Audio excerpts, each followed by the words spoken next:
Welcome back to the White Lies Whodunit series. I'm Nicole Engelbrecht, the host and creator of the True Crime South Africa podcast, and a serious White Lies fan.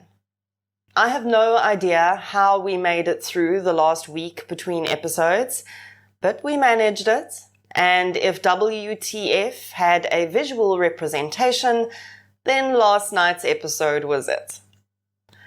We've got a lot to add to our analysis, so let's get into it. Defense lawyers. Not everyone's favorite people, and most certainly not anyone an investigating officer wants to see. But when you're on the wrong side of the law, they are absolutely necessary for your rights to be protected. Avi Kapilovic certainly knows his stuff, and he's not letting 40 speak to the kids without him. Plus, I had to giggle at his quip about evidence processing, which in my experience is absolutely, unfortunately, true. So what more have we learned about our victims? Well, according to Werner Weber, aka Creepy Neighbor Guy, when asked by Edie what he and her brother and Olivia used to talk about, he says the erotic dance, which I can't help but think is Werner speak for sex maybe. Is he trying to claim that he and the neighbors were having sex parties? Do we need to add that to the victims' profiles? Or no? Maybe just pencil it in for now. We've also got some new information about Andrew's work. Apparently, he was about to start a new project, one he was really passionate about. And of course, his business partner, Mackie Hofmeyer, just casually throws in there that Andrew had been getting death threats. He seems to shrug it off, but I think that's some pretty important information. Unless he's purposefully putting it out there as a red herring, which makes Hofmeyer our next person of interest. He has to be, because there was a financial relationship between him and Andrew. Now, we do know that construction mafia hits are a thing, and it's entirely possible that someone didn't want Andrew and his company working on this project. But then, surely Hofmeyer would be dead too. Hofmeyer was super keen to get his hands on some paperwork, though. Suspect rating? 2 out of 5. Of course, one of the biggest developments of the episode adds a whole laundry list to one of our suspects, Pearl. Edie followed her gut and got Pearl to admit that she actually didn't see the kids kill Andrew.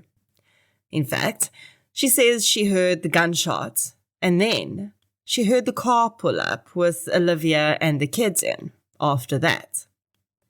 Her admission that her boyfriend, who has a criminal record, was there, and they stole money.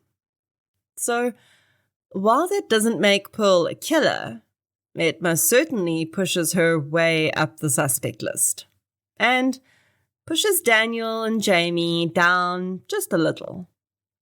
Pearl's suspect rating? I have to say at this point, she goes up to 4 out of 5.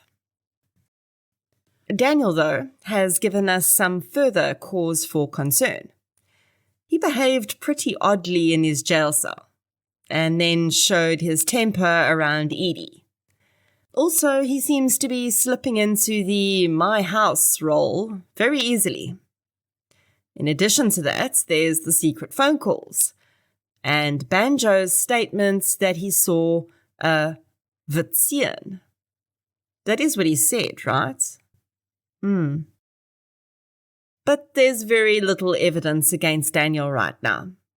Pearl's retracted her statements, and she would be torn apart in court anyway, even though 40 still seems to think she's being paid off by Edie. All things considered, I think Daniel drops down to a 3 out of 5 on a suspect rating this week.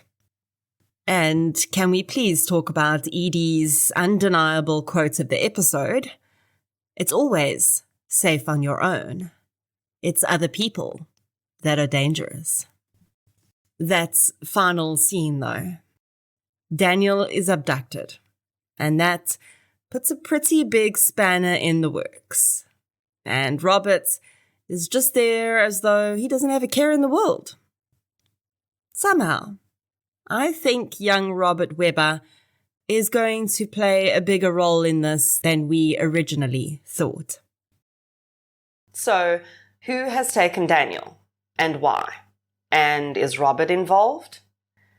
Has Edie just made 40's life easier or much harder? Time will tell. Make sure you're in front of your television next Thursday at 8 p.m. on Mnet Channel 101 to find out. And I'll be back on Friday with more analysis.